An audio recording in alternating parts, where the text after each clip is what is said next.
माननीय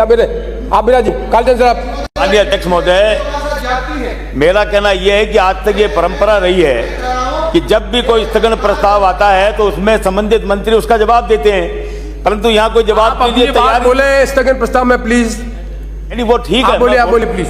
माननीय अध्यक्ष महोदय, मैं आपके माध्यम से स्थगन प्रस्ताव के माध्यम से जो राष्ट्रीय स्वास्थ्य मिशन में कम्युनिटी हेल्थ ऑफिसर्स की 2500 पदों की भर्ती निकाली गई और उनको आनन फानन में रद्द कर दिया गया, इससे उत्पन्न स्थिति के बारे में अपने विचार प्रकट करना चाहूंगा।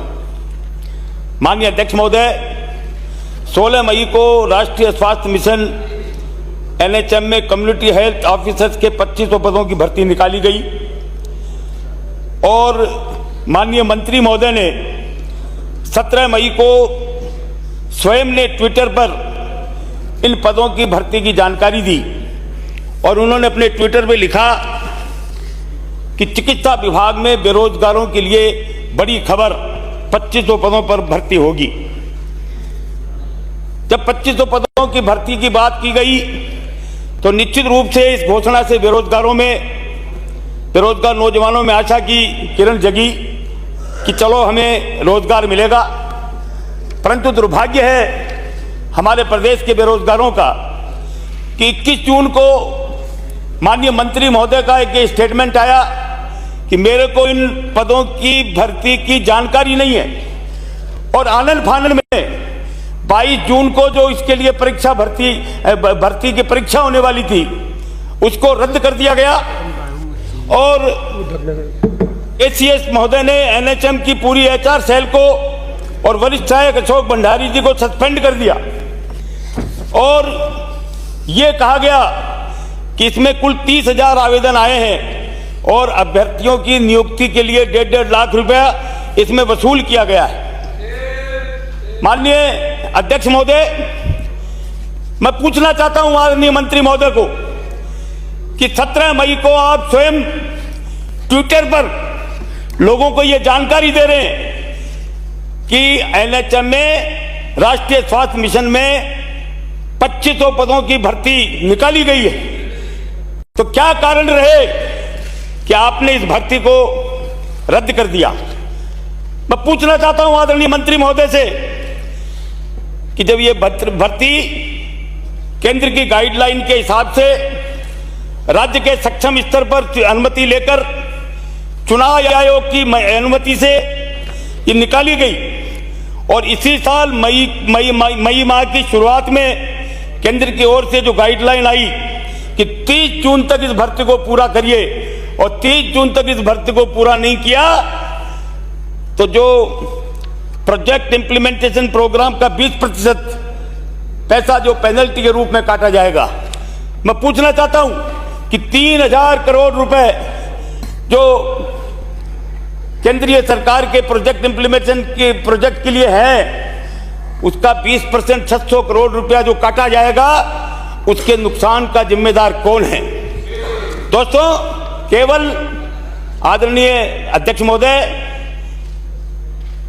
वो क्या कहते हैं MD को हटा दिया, इतना पर्याप्त नहीं है। जो महाझूठ बोलकर मंत्री जी ने प्रदेश की जनता को गुमराह किया है, मैं मुख्यमंत्री जी से अनुरोध करना चाहूंगा कि ऐसे महाझूठ बोलने वाले मंत्री को तुरंत प्रभाव से बर्खास्त किया जाए और इस पूरे प्रकरण की CBI से जांच कराई जाए और ये पूछा जाए कि मंत्री जी की पहले ये कहना ट्विटर पर मुझे इसकी जानकारी है, लोगों को जानकारी दे रहे हैं अशोक लावटी, और उसके बाद उनकी क्या नियत थी, क्या मंशा थी कि उन्होंने कहा कि मेरे को इसकी जानकारी नहीं है। जो 600 करोड़ रुपए का राजस्व का नुकसान हुआ है उसके लिए कौन जिम्मेदार है? और जो 2500 नवयुवकों को जो रोजगार मिलना था उसके लिए कौन जिम्मेदार है? उनको रोजगार नहीं मिल रहा, केवल MD को हटा दिया, इससे काम नहीं चलेगा। इस पूरे प्रकरण की CBI से जांच कराई जानी चाहिए और चिकित्सा मंत्री को बर्खास्त किया जाना चाहिए। ये मेरी मांग है आपसे। आप बैठे प्लीज बैठे। आप बैठे बैठे अरे आप बैठे बैठे, बहुत गंभीर है, आप भी बहुत गंभीर है। बैठिए प्लीज, प्लीज बैठिए, कोई रिकॉर्ड नहीं होगा। अशोक लावटी, कोई लावटी, अशोक लावटी, माननीय अध्यक्ष महोदय, अशोक लावटी, अशोक लावटी, मानी कटेरा जी, डिबेट बंद करनी है, डिबेट बंद करनी है। ये अलाउ नहीं होगा, ये कोई तरीका नहीं है। डिबेट बंद करनी बंद कर देते, डिबेट बंद करनी बंद कर देते। नहीं भाग लेता, नहीं नाम लिखा ना, आप खड़े होकर बोल जाते हैं। सीनियर आदमी है, कोई परंपरा होती है, कोई नियम होता है। आपने दिया इसमें कुछ, आपका नाम है इसमें, कम से कम इतना ध्यान रखना चाहिए। आप सीनियर आदमी है। माननीय अशोक लावटी जी। माननीय अध्यक्ष महोदय, आपने इस महत्वपूर्ण स्थगन प्रस्ताव के अंदर मुझ नए सदस्य को एक मौका दिया, मैं आपका आभारी हूं। अध्यक्ष महोदय, जैसे अभी पूर्व चिकित्सा मंत्री कालीचरण जी ने बताया कि जिस प्रकार से पूरा घटनाक्रम राजस्थान में हुआ, यह एक अपने आप में अनोखा और अलग घटनाक्रम हुआ। अध्यक्ष महोदय, ऐसा कभी नहीं होता कि कोई डिपार्टमेंट का मंत्री का इकबाल इतना खत्म हो जाए कि मंत्री ये कहने लग जाए कि मेरे पास फाइल नहीं आई, मंत्री ये कहे कि मेरे पास किसी कोई कागज नहीं आया, मुझे कोई जानकारी नहीं। और जैसा अभी कालीचरण जी ने बताया, और ये इनकी ट्विटर का ये फोटो है अध्यक्ष महोदय, इन्होंने ट्विटर पे लिखा है 17 मई को कि इस प्रकार की हमने भर्तियां निकाली, और वाई लूटने के लिए उस ट्विटर पे इनको लोगों ने फॉलो भी किया। इन्होंने सोशल मीडिया के माध्यम से अपने आप में एक जानकारी दी है, योग्यता के बारे में पूछा। उतना ही नहीं अध्यक्ष महोदय, इसके बाद 14 जून को ये नोटशीट लिखते हैं। 14 जून को अध्यक्ष महोदय, मंत्री जी ने नोटशीट पे इस पूरे घटनाक्रम की योग्यता के बारे में पूछा है। अध्यक्ष महोदय, इसके बाद में अचानक जब मंत्री जी को पता चला कि पता नहीं इसमें क्या होगा क्या नहीं होगा, या इनकी बातें मानी इनकी नहीं मानी, योग्यता में इनके लोग आ रहे थे नहीं आ रहे थे, 20 जून को, अब 1-1.5 लाख रुपए का तो अध्यक्ष महोदय मैं कैसे कहूं, सदन है ये, लेकिन अखबार में तो आया। 20 जून को अध्यक्ष महोदय मंत्री जी अचानक ये कहते हैं कि मेरे पास तो कोई फाइल ही नहीं आई, मुझे जानकारी नहीं थी। अध्यक्ष महोदय, यह कोई व्यक्तिगत विषय नहीं है, यह राजस्थान की जनता की 7 करोड़ जनता का अपमान है। यह सरकार में बैठे हुए मंत्री जनता के लिए उत्तरदायी है। अध्यक्ष महोदय, इस तरह से कहना कि झूठ पर झूठ बोलना, और खुद ही अपने एविडेंस प्रूफ दे रहे हैं और इस प्रकार का झूठ बोल रहे हैं। अध्यक्ष महोदय, मुझे तो चिंता मंत्री जी की भी हो रही है। अध्यक्ष महोदय, 1 मिनट, ये मंत्री जी की चिंता इसलिए हो रही है कि हमारे यहाँ मारवाड़ी में कहावत है कि इनका पग फेरा ही गलत हो गया। ये मंत्री बने तब से राजस्थान में चिकित्सा में दुविधा ही दुविधा आ रही।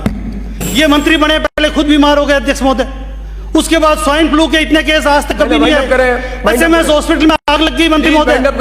तो मंत्री महोदय, मैं तो राजस्थान के मुख्यमंत्री जी से इतना कहूंगा कि उनकी चर्चा चल रही है कोई बड़े ओहदे पर जाने की।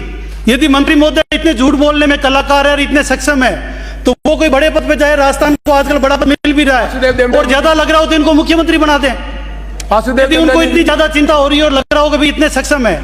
अध्यक्ष महोदय, इस तरह के घटनाक्रम की सीबीआई जांच हो, मंत्री को बर्खास्त करे, ताकि राजस्थान का दोबारा कोई मंत्री इस तरह की गुस्ताखी नहीं करे, कभी झूठ बोलने की गुस्ताखी नहीं करे, जनता को बेवकूफ समझने की गुस्ताखी नहीं करे, 7 करोड़ जनता का अपमान नहीं करे। अध्यक्ष महोदय, ये सदन से आप व्यवस्था दें। अध्यक्ष महोदय, बहुत बहुत धन्यवाद, आपने मुझे मौका दिया।